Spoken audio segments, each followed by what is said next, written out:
Assalamualaikum, my name is Narish. In this video, me and my group will be presenting on our Excel, which is about Projectile 003. So, to start off, we make a schedule and then we write on the first column is the time, and then the next to it is X velocity and then Y velocity, and then the value of X and Y. And for the separate part of the schedule on the right, we put delta t, initial velocity, and then theta. Okay, so first for the time, we're gonna link it with delta. So we do time plus delta. So because we put our delta is 1, it will keep on increasing by 1.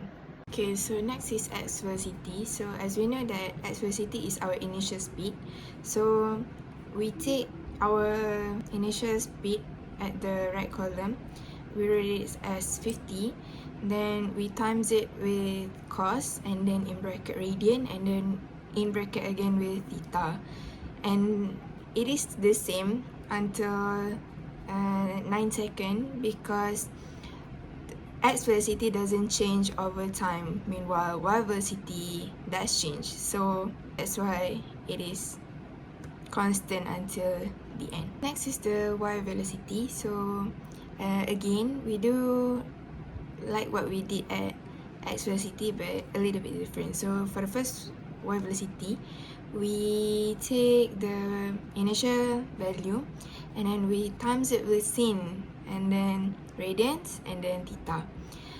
But the second one, we take the first value and minus it with gravity. Yeah, I forgot to mention it. We'll also add gravity meter, which is minus 10, and then minus it, and then times it with delta t.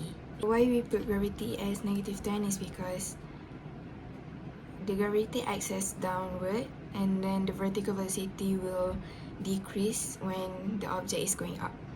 So in an easier way to understand it, the formula that is used to calculate the projectile motion of an object at a vertical position is initial velocity times sin theta. For the vertical position, the formula is initial velocity times cos theta times half of gravity times time times sin theta. So for the value of x, for the first one, we're gonna put 0 because it's our starting point. And then for the rest of it, we're gonna plus it with that line x velocity and times it with time.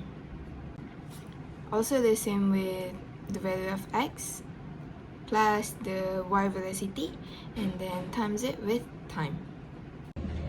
Okay, so we're gonna compare the graph of Vx and Vy. So for the chart, we're gonna select the columns A, B, and C and click Insert and choose Scatter Chart. After that, select columns D and E and click Insert again, and you can choose the Scatter Chart. You can customize the value at Chart Editor section. You can also add trend line, and it will be going a polynomial line. So to make our time step half a second, change delta t to 0.5. We don't have full flight path, but we can recap it by clicking the lower right of a cell at the box and cross click and then drag it down. So it will apply that formula further, then we have full flight path again. So we can make these data points twice as often every quarter second and increase our number of points in the simulations. To adjust our y-axis, look at motion spacings when the particle moving fastest and when it's slowest. So if the dot is closer at the top, it means it is equally spaced in time. So that's the view of how to use Google Sheets to simulate the motion. Okay, so notice how we can also have y as a function of time. We can click on column E and column A and insert chart. Then customize it and change our vertical axis. Make the minimum 0 so that we don't have data that comes below the ground. Let's also click on series and add a trend line.